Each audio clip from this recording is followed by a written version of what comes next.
As Samir said, I was for a long time a teacher of English literature in a university English literature department. And then in 1994, I transferred to a theatre department. And it made a big difference in how I read and studied and thought about Shakespeare. As long as I was teaching Shakespeare in an English department, I felt that my job really was to try and get the play right, to help students to understand what the play really meant and what Shakespeare really intended. But when I transferred to the theatre department, where the students were studying acting and directing and design, and I changed my view of Shakespeare, or at least of studying Shakespeare, to think rather not what it really means, but how we can make it mean something. And I've come much more to the view, as I will talk about in a bit, that there is no correct reading of a Shakespeare play. There is no correct way to produce the play on the stage. There are just different ways, some of them more interesting than others. I want to mention, first of all, two productions of Shakespeare plays, not Julius Caesar, but two productions which will introduce what I want to say about Julius Caesar. One, I don't know if you know, I have no idea what you know about things. There was a performance of Shakespeare's play Richard II, just one performance only, in the year 1601, when Shakespeare was still alive, was still writing, was still an actor. The performance was arranged to take place the night before an attempted rebellion by the Earl of Essex against the Queen Victoria, Queen Elizabeth, mustn't mix up my queens, because Richard II, the play, dramatizes the overthrow of a weak and ineffectual king and his replacement by a much more effective king, Henry IV. And to put on a production of this play in England right before an attempted rebellion was a very dangerous thing to do, and Shakespeare nearly got himself into trouble. His actors were actually interrogated by the authorities. What were you doing putting on a play? Because it seemed to encourage the idea of a rebellion against a monarch, against a king or queen in that case. The other production I want to mention is one that took place in, of all places, Baghdad in the year 1963. And I was actually in that play. I don't know if you know, Samir, but I spent a year in Iraq many years ago. I didn't know about that. I did. I was keeping it a secret, so this will be a surprise. I was very young, much too young, really. I was only about 21, and I was hired to teach English language in the College of Arts in the University of Baghdad in Al-Waziriyah. And in January 1963, the English faculty in that college decided to put on Shakespeare's play Macbeth. Now, I don't know how many of you are familiar with Macbeth, but I'll give you a very brief idea. I think they studied the play last year, if I'm not Okay, mistaken. Well, that's terrific. Well, you know that in Macbeth, we see a heroic soldier tempted to kill the king, Duncan, to set himself up as king, to become more and more of a despot, of a tyrant, a vicious and cruel man.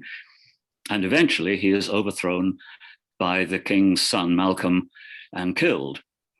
Now, I don't know how many of you will remember who was president of Iraq in January 1963. And I can tell you, if I were to ask Canadian students who was the Canadian Prime Minister in January 1963, which is what, 60 years ago? None of them would remember.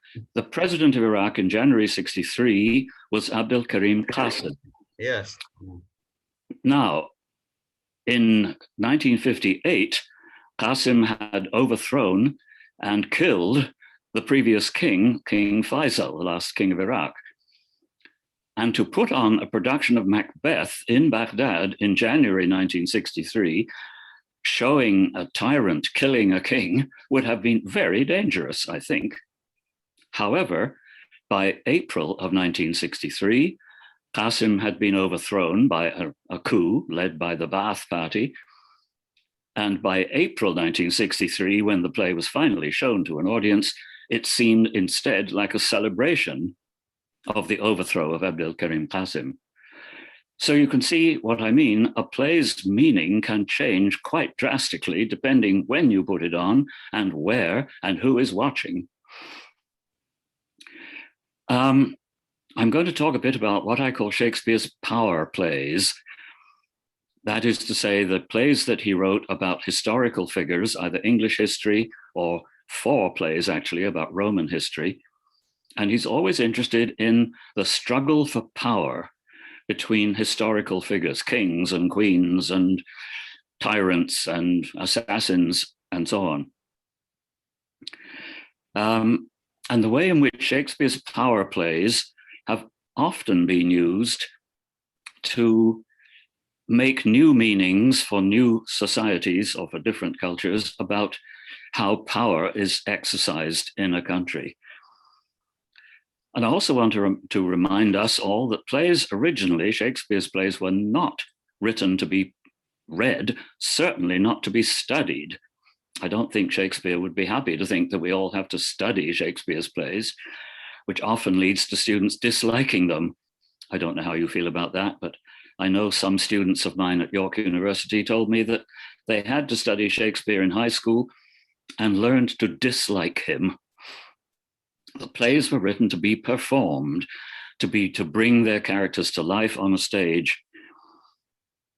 And when we read the plays ourselves, or when we even perform them, we can find and make our own meanings for them. We bring our own interests and values to bear on these plays.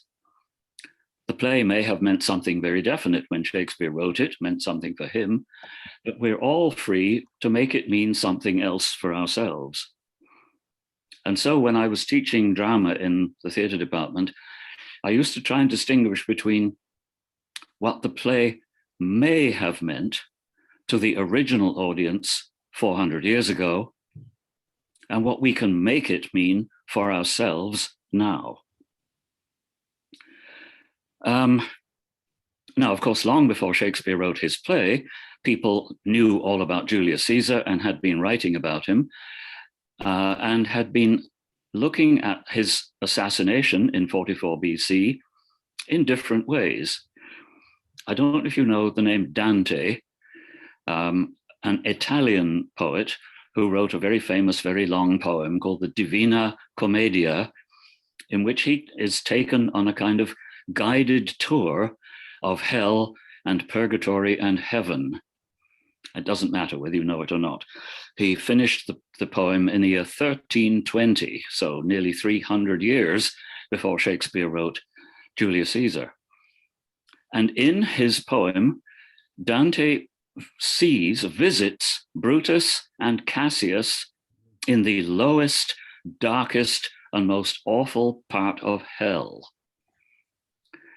And why was this so? Why did Dante, when writing about Brutus and Cassius, put them in hell?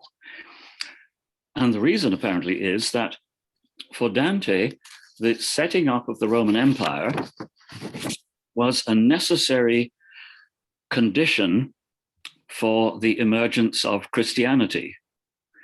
So Julius Caesar was about to set up the Roman Empire, about to become emperor himself. And those two men who conspired to assassinate him were preventing God's plan, so Dante said, to create the Roman Empire. So for Dante, Brutus and Cassius were among the worst of all criminals, along in his poem with Judas Iscariot, who betrayed Jesus. So think what a different play Julius Caesar would have been if Shakespeare had shared Dante's point of view, how our sympathies would have been led in very different ways if Shakespeare had that notion that Brutus and Cassius were the worst of criminals. So Shakespeare takes a story that most people knew already. You know, of course, that Shakespeare almost never made up the stories of his own plays.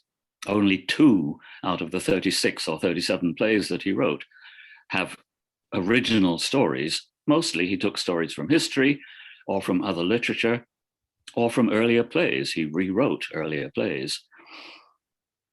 So the audience knows what's going to happen, more or less, in a general way.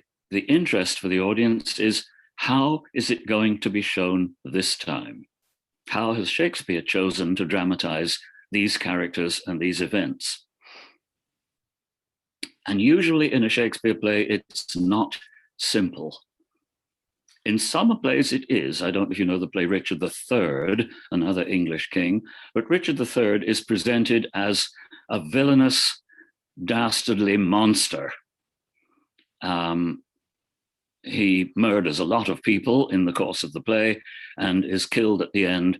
And there is no pretense that he has human qualities that we should sympathize with. But in most of Shakespeare's plays, even the more or less villainous characters are shown in their complex humanity. We're invited to sympathize with them. Even Macbeth, even towards the end of Macbeth, when he